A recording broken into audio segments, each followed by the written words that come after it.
to the Gatekeepers TV. As always, it's your favorite duo at Dennis Keton. Edum Safi. We are here, guys. Once again, we are back. We had taken a 2 days break from World Cup, but we are back with the quarterfinals. We told you we will be your channel, which will be covering all the 64 games. True to our words, we are here. So welcome back to the #1 sporting channel in Africa. We are here to sort you, to serve you, and actually to serve you with all the juice, all the analysis, prediction of all the World Cup matches. So straight to it, let's jump to this. So before the road to quarterfinals, what happened? So we were in the round of 16s, and as we start with the first match tonight at 18:00 EAT time, the match will be between Brazil and Croatia. So what you might be asking yourselves is, how did the two teams arrive here?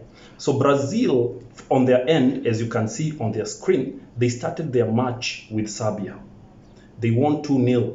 They went and played with Swaziland. They won 1-0. Then they went and met the indomitable Lions. Abubakar. Cameroon. Abubakar, as you can see him on the screen, celebrating shirtless.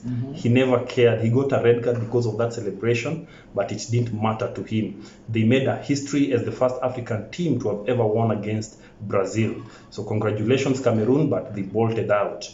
Then that victory took the accumulated points took Brazil to the round of 16s. Pogba, in the round of 16s, they met which team? South Korea. How did it go? 4-1.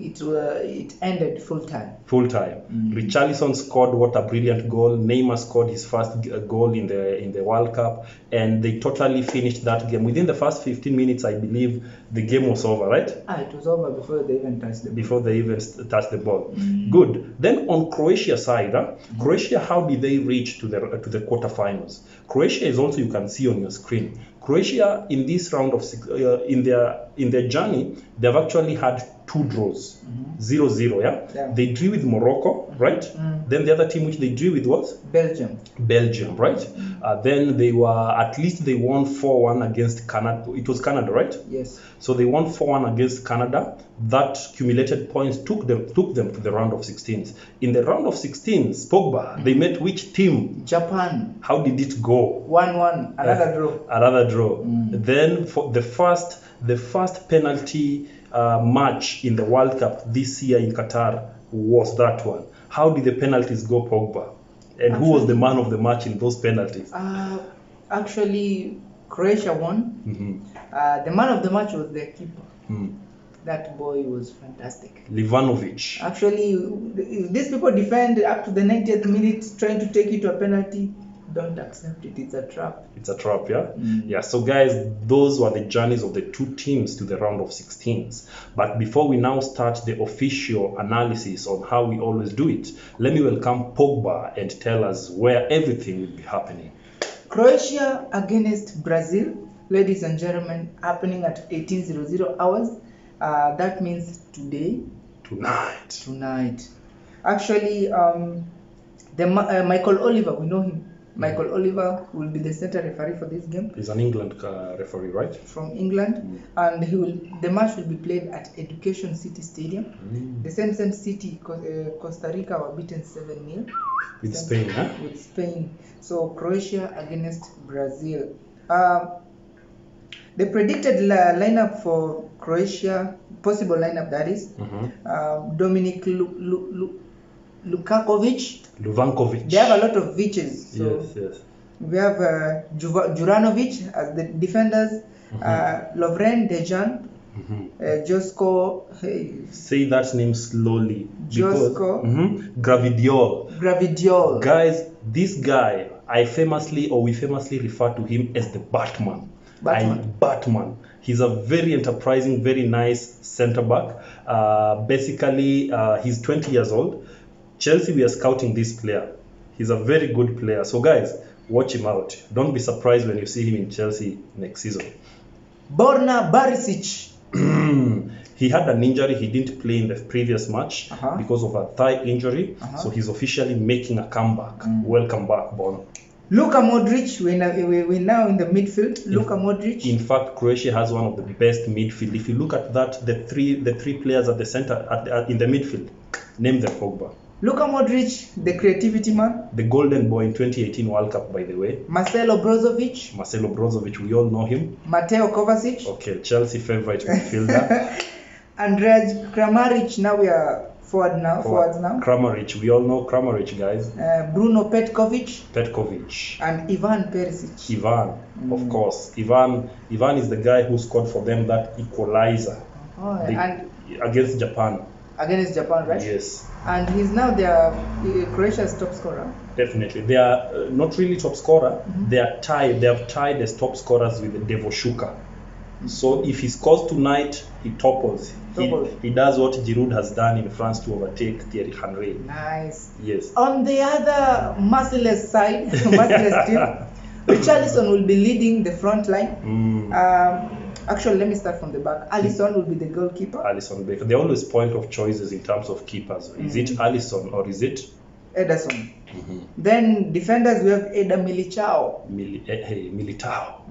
Thiago Silva. Of course. Captain. Super captain. Marquinhos.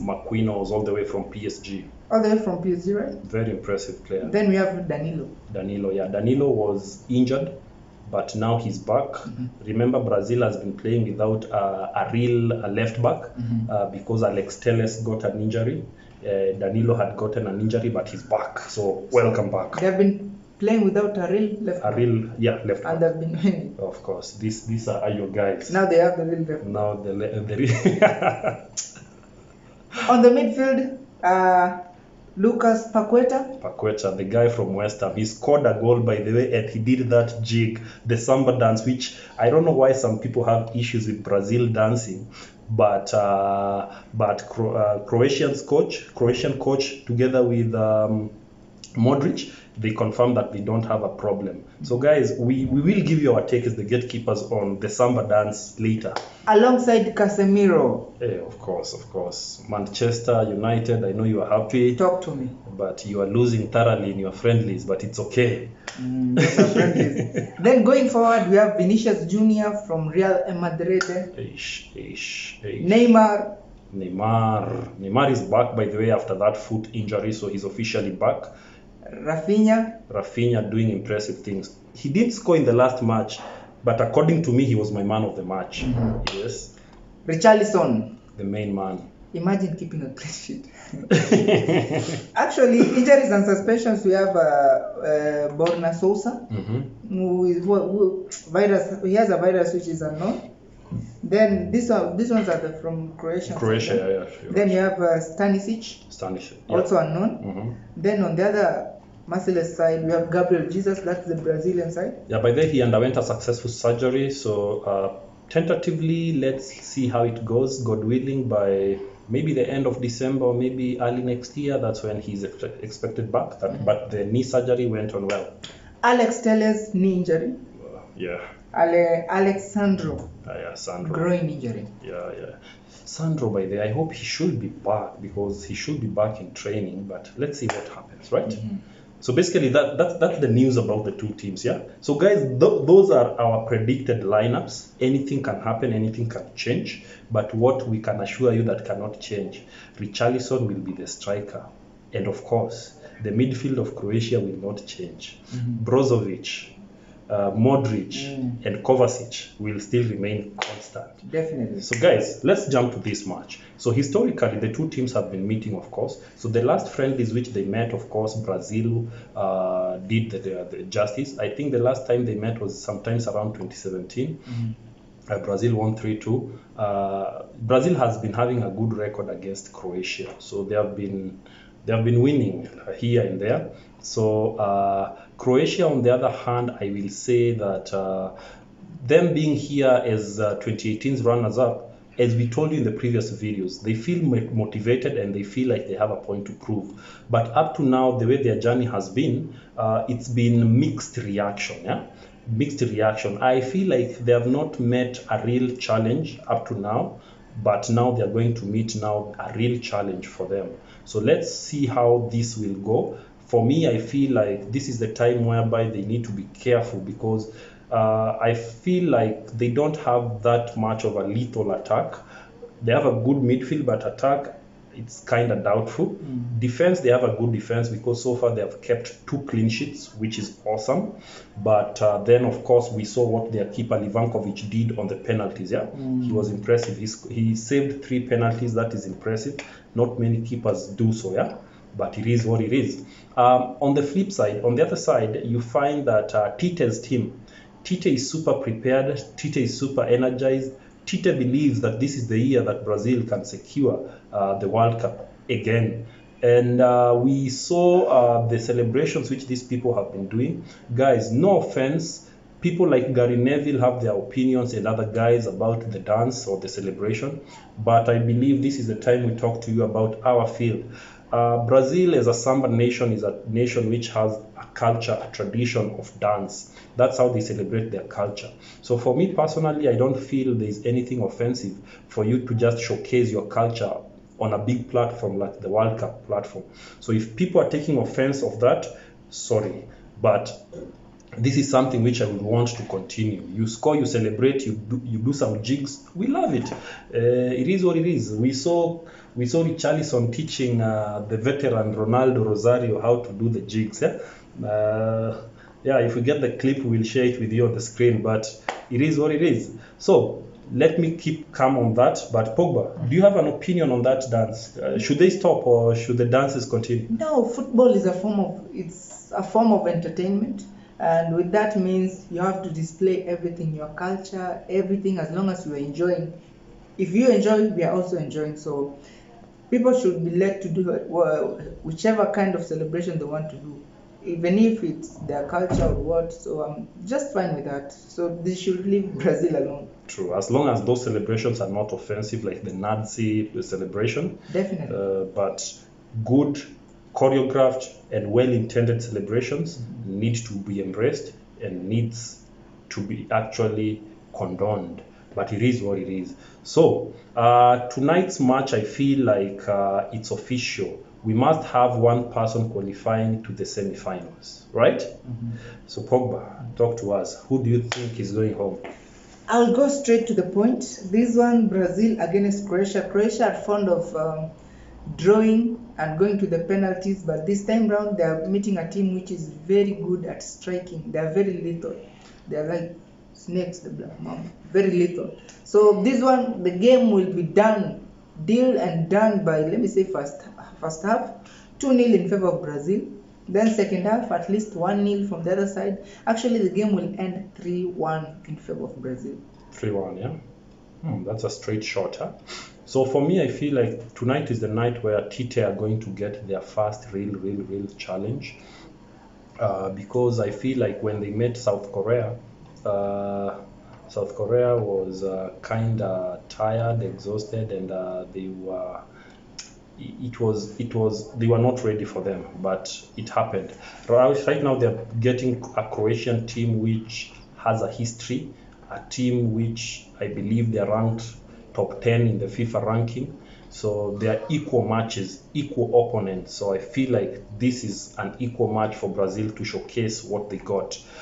Surprises never ceases in World Cup, but this one I don't think we are going to experience either. So this one, straight to it, I'm going to go for Brazil, the Samba boys, to be able to win this game. Not comfortably, they will have to hustle for it. You remember how Swaziland kept Brazil until the last minutes when they got their one and only goal. So this is going to be such a match. So this match is going to be tight. So I'm seeing a 2-0 win. It's going to be a clean sheet, yes. It's going to be a 2-0 win for Brazil, and Brazil is going to be the first official team to qualify to the finals, and they will be waiting for either to the semis. I've said what? To the finals. Of course, even finals they will be there, but it is what it is. So they will be waiting for either England or France, whoever comes first. But guys, I've said 2-1. 2-0? You said they'll keep a clean? No, sorry, 2-0. Guys, no scoring for Perisic. 2-0. So I think that should be it, guys. Yes, Qatar 2022, we are back to the quarterfinals. So we have other matches. So the final match on Friday, which will be played at 22:00 hours, keep it here. Keep it the Gatekeepers, it's coming. And please don't forget, continue to subscribe down there. Yes, subscribe to the Gatekeepers TV. We love you. Tunawapenda.